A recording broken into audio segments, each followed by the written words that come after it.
So what I'm going to do now is start reading the very first episode, actually, of Element Temp, the very first one I made back in June 4th of 10 years ago. I'm not actually going to have like any images of it or recording of the chapter itself, of the episode. I'm getting reversed that problem. So if you actually want to see it while I'm reading it, you can go to my site and look at it if you want. It's up there, that one is. But if you just want to listen to my voice, then you can do that too, I suppose. I'll try my best to make it so it's easy enough to understand what's going on.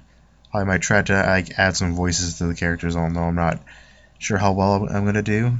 There's be no like old man voices during it. That's like only one of the few voices I can do, and like the hillbilly goofy. Neither of those will be there, unfortunately. So sorry for that. So anyway, with that, let's get started reading the episode. This will be fantastic. So anyways, start. Element Temp, Episode 1. Oh, number sign 01. Well, there actually were more than 10, so that 0 is necessary. And I'm already going off track already, amazing. Anyways, Episode 1, Temp, the Controller of Elements. Written by CS-Masyet, although I should mention, back then it actually wasn't called CS-Masyet, it was called something else. That's a story for another day, though. And if you're wondering why it's called Temp, the Controller of Elements, you're like, who's Temp? Well, that'll be explained later, so let's go on with the episode now. A 10-year-old boy named Julius lives an average and peaceful life, a life that most people enjoy. But not Julius. He wishes for a more exciting life, a life filled with excitement and thrills. Fortunately for him, that's all about to come true, whether he's ready or not. And already starting this story with such an original description of the story. And I should also mention that this page is actually something I put up, which I try to make as close to the original as possible, although I did change some stuff. One of the things I did keep, though, was the little icon pictures next to the narration. For Element Temp, it's a thermometer, while his weapon now is a blue thermometer staff. Originally, it just looked like a regular one. Well, it's a bigger one, obviously. But like that's pretty much what it looked like before. So it wasn't just image of a thermometer just because his weapon is a giant thermometer. It actually did look like that. So anyways, Julius. Where am I? What is this place? Sees a bunch of crystals with different elements inside them? Question mark. You must learn how to control all of the elements before it's too late. Julius. What do you mean? Okay, to be honest, I don't know if I want to actually say who is narrating every single time out loud. Might get a bit I feel like it might break the flow of the story. So if you want to know like who's talking and what time, it might be better to actually be reading it while I'm reading the actual page while I'm reading out loud. Sorry about that. If anyone didn't feel like it, it might be better for you to actually do that. So anyways, let's continue with the story again. Hello? Wake up! Wake up, Julius! Wake up! Wakes up. Huh? It was just a dream. Hey, Sarah, why did you wake me up? You overslept. If you don't hurry up, we're going to be late. Late for what? For school, duh! Oh no! Zooms out of bed to get ready, knocking Sarah over. Ow, we're not that late. So that's how that part goes in the original. As you might have noticed, there is quite different from how it is in the most recent one. At that point, as I mentioned before, Julius' character as being lazy wasn't really like set in stone yet or at all. So like in the recent one, he was just like lazy and didn't want to get out of bed, so Sarah had to force him out. But in this one, instead of that, he zooms out of bed and just knocks her over so I can use the We're not that late joke in the recent one because it wouldn't obviously not make sense to do because he wasn't the one who ran out of bed. Yeah, it's actually a very uncharacteristic thing for him to do now, so yeah. So Julius and Sarah walked to school after getting ready. So, what were you dreaming about, brother? Huh? Oh, right. It was really weird. I saw all these different colored crystals with things like fire and water inside them. Then a spirit told me to learn how to control them. Huh? How was that possible? Well, it was just a dream after all. First thing I'd like to mention is, first of all, obviously this part, and even the part with him knowing about the dream about the spirits happens a lot earlier. In the recent one, he actually gets two dreams, and then he describes the spirit, the person talking to Julius, to Sarah after school, but it changes to before school here because I wanted to show some stuff at school first to show, like, I guess how his school life is a bit more first. Not only that, it makes me looking at this now, I don't really know how Julius would know it was a spirit that told him that, because I mean there's nothing that like shows that like he was able to see like what was going on, well, except for the crystals and stuff. Also, I should mention, I guess I'll mention this now, the person who actually talks to them here in the original version is actually Stat. In the more recent version, it's Stat's Master, which I won't reveal it because it's a spoil in the story. But in the original one, it's actually Stat who does it. So yeah. So only a minute from now, it's going to be June 5th. Fortunately, I guess I won't get this video up in time for its anniversary. But at least I'm doing the video during it. Well, the last minute now. It's June 5th now. Now it's Paint and Trouble's 9th anniversary. But enough of that. Continue with me reading the story. So we gotta finish the video. Ding dong! The school bell rings. Oh, darn it! We'd better get to school. Julie and Sarah get to school just in time. When they arrive at class, everyone's watching TV. Huh? Why is everyone watching TV? A large amount of toxic waste has been reported seen at a nearby lake. Luckily, this lake is not connected to any pipeline, so your waters will be safe to drink or wash with. That's weird. I wonder what happened. So this part in particular I would actually like to talk about because it's a lot different from the more recent one. In the original, they find out about the toxic lake by watching TV instead of by Julius's friend, who actually doesn't appear a lot later on because he actually wasn't even made at this point. The only one really with him was Sarah, his sister. Because the thing is, when I thought about it, finding out from TV doesn't really make much sense because if they knew enough about the lake for it to be on TV, weren't there anyone at the lake at the beginning when Julius and Sarah went there? Finding out through Kenna's dad makes a bit more sense because in the story their town is actually like not very populated very much. Not that many people live there or in Tempest in general. It's not like that big of a place. So finding out that way actually made a bit more sense. This part in general has always been kind of weird to me rereading it. After school? Yes, I got no homework. Hey, do you want to check out that lake then? What for? Don't you think it's odd that toxic waste just appeared there? It looks kind of weird too. Don't you think it's interesting? Yeah, I guess. Okay, let's go. Go to the lake. Julius and Sarah go to the lake. Anyways, sorry about that. I had to clear my throat. Anyways, what I wanted to talk about here is, in the original, they didn't think it was Julius. Rather, they think it was kind of weird to just stop by a toxic waste lake and to check out what was going on. Julius decided to say, well, there's nothing we can do about it, so let's not bother going. Sarah was the one who convinced them. Well, she has the idea in both versions, but Julius didn't really mind as much in the original. You just said, okay, fine, let's go. Oh my gosh, it's worse than I thought. Yeah. Huh? Hey, what's that? Picks up something off the ground. Huh. Looks like a giant thermometer. Why is it glowing? Finally, I've been waiting forever. Didn't you get my message? Huh? Who said that? Me.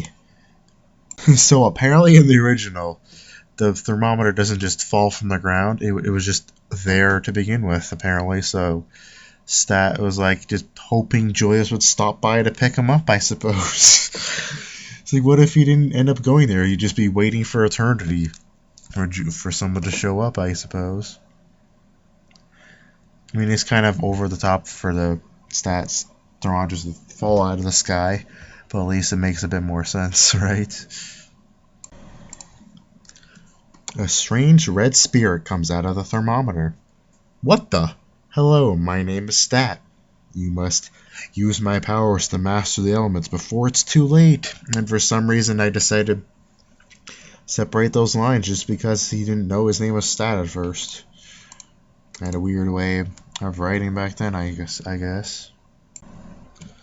Wait, so that wasn't just a dream? Hate to interrupt, but why is the toxic waste moving?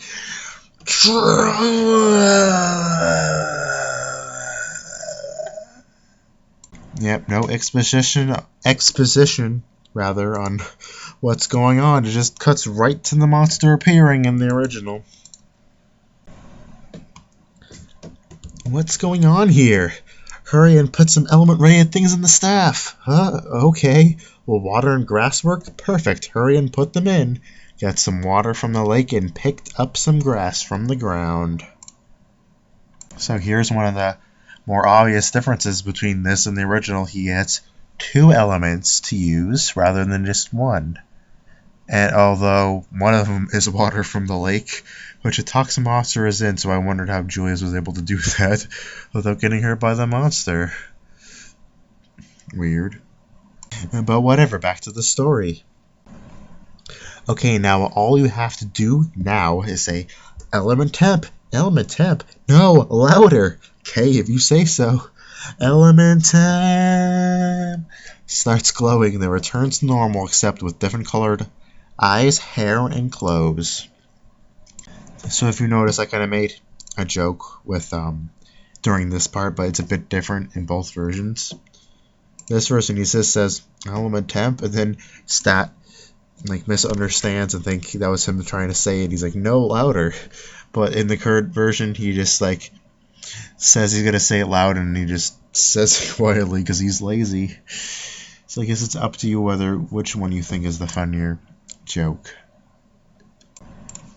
Huh? You have now become Temp. Temp? Yes, now you must use your power to defeat the evil creature. Now here's something else that I changed from the original.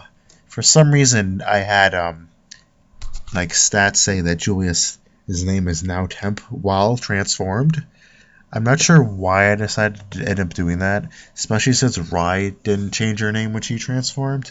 I think it was going to have like a secret identity for him or something, but I never ended up going anywhere with it. Yeah, I still kept the Temp thing. I think it was like, it's like a tradition or something, but I ended up like changing my mind because there wasn't like any point even having that there. So yeah. So I should mention, that comes up later, is that he transforms first into a neutral state, and then he transforms into an element. But of course, in the current version, he only uses one at a time, so it's kind of pointless to have the neutral state. So he just transformed from regular Julius to the element, and that's it. Tab? Oh wait, no, I already did it. Okay, but how? First, choose one of the elements you got. Okay, water. Changes again. This time he's blue. Huh? I changed again? Now you're all set. Just say water power. Here goes. Water power. Shoots a powerful stream of water at the toxic monster. Whoa! Actually, I just realized that at first stat transforms him, but later on he actually has to say water power to transform, and that actually went over to the actual version, and even in the first chapter he actually transforms that way instead of stat doing it for him. Good job, but it's not out yet, and it looks really angry.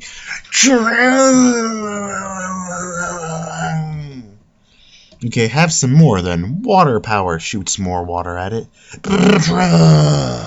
Be careful you don't use too much water power. It's limited. He tells me now. By the way, I hope you're enjoying my monster voice impressions. Oh no, it's preparing to launch an attack. Water power shoots water at it to stop it from attacking. Yes! Temp, you're almost out of water power. Can't I just switch to the grass power? Yes, but leaf power isn't good against poison power. So first, I don't know if you noticed, but the grass power thing is a reference to it previously called grass because Pokemon. Second, I should mention that every monster originally was actually going to be based on an element that Julius could acquire and rise well. So there actually were going to be enough chapters to cover every single element. However, since there isn't as many elements that he'll be able to use, I'm probably going to cut down the chapters a bit. I decided on like around 20, but I don't know if that's what I'm actually going to do. So I changed it to question marks on the main page for Element Temp. So, of course, you might have noticed it's still a toxic monster in the original story because I changed it. That was one point of having every monster be elements. At the point I decided to keep them as because there was no really reason to change it, and as a reference to the old version, I suppose. So yeah. It's okay, it looks like it won't take much more. Okay, I'll switch you to leaf power. Switches him to leaf power. Okay, here we go, leaf power. The toxic monster didn't get hurt that much from the leaf power, but it was enough to take it out. The monster exploded. Whoa! So it's over? Yeah, you defeated the monster. Good, now the lake is back to normal. I'll return you to normal too. Turns Temp back into Julius. You're back to normal. So is that it, or are there other monsters? Yes, the One will create more monsters to try and steal the power of Element Temp. The One? Yes, she's the creator of all the monsters. We can talk later. We better get home before Mom and Dad worry about us. Oh no, that's right. So Julius and Sarah go back home with their new spirit friend Stat, after a long and what must be the most bizarre day of their lives so far. And yeah, that's where the story ends. There's not even a the end or to be continued for some reason. I guess I decided that narration was enough to end the story off. So there's some stuff I want to talk about to end off the video, but first let's talk about how the chapter ended. Obviously, it's a bit more, the dialogue afterward is a bit more simple, but the thing that's definitely different is that Stat mentioned someone called the One. Yes, that's the name of the villain of the original version of Element Temp. Although I do think it's a bit weird that he rarely gives that piece of exposition at that point, especially since it doesn't really go anywhere. Julius and Sarah just decide to go home and just leave that part off for later on. I don't even remember if it's even covered until like when the One actually appears. But of course, in the most recent version, that who actually created the monsters isn't even talked about at all. Because I believe that covering that at the beginning is kind of weird. It should be talked about later, so I didn't do it. So now what I'd also like to talk about is the differences between Temp's powers, Julius's powers rather, in all the versions. First, the very original, and then there's one I rewrote in 2010, and then the most recent one now, which was actually last year. Then it resettled it to this year. Obviously, in the original one, he has water power and leaf power. He uses water power the majority of the fight and then finishes with leaf, showing off that he can use more than one element at once. Well, not together, but like is able to have both available to use. But then in the rewrite, it was already changed to be Julius able to get only one element at once. In that version, he has water power, which he actually gets from a water ball that he happens to have in his bag. Because I already realized at that point getting water from the lake is kind of impossible with the toxin monster being in there. However, I ended up changing my mind and have him get nature power instead because it made more sense in the area he was in. Because after all, that's originally what I wanted to do with the powers, is get him getting stuff from his surroundings. Because he doesn't even put stuff in the staff anymore. He just points it up in the air or something and then gets elements that way, which I thought made a bit more sense and like followed what I originally intended with his powers originally anyways. So I thought it fit more. So obviously nature power to make more sense to like have there than water, since the lake toxin monster was in the lake at the time. And plus he couldn't poison power wasn't actually a power he's able to get now. Originally he could get it, but not anymore. So yeah, I think that about covers what the difference is between the original version of the first chapter and what it is now. And I already read the whole thing. It wasn't very long because it's old, and I didn't. Even back then, like I had longer ones for like Paint Trouble. It was even called Paint Trouble back then, but Element Temp was on the early one, so it's a bit short. So yeah, I don't know if I'm gonna do this kind of thing again. It was kind of interesting to do this, I guess. It was a lot longer than I was expecting. Yeah, I had to cut into 2 videos even. But yeah, I hope you enjoyed. And if you liked this, I hope you look forward to doing this again if I decide to do it again with Element Temp chapters or other series chapters. There's a lot for Masyet Adventures. I would make a couple of videos. So anyways, with that, until next time, bye, I guess. Happy 10th anniversary, Element Temp. Sorry there was no baboons or Venusaurs this time. Bye.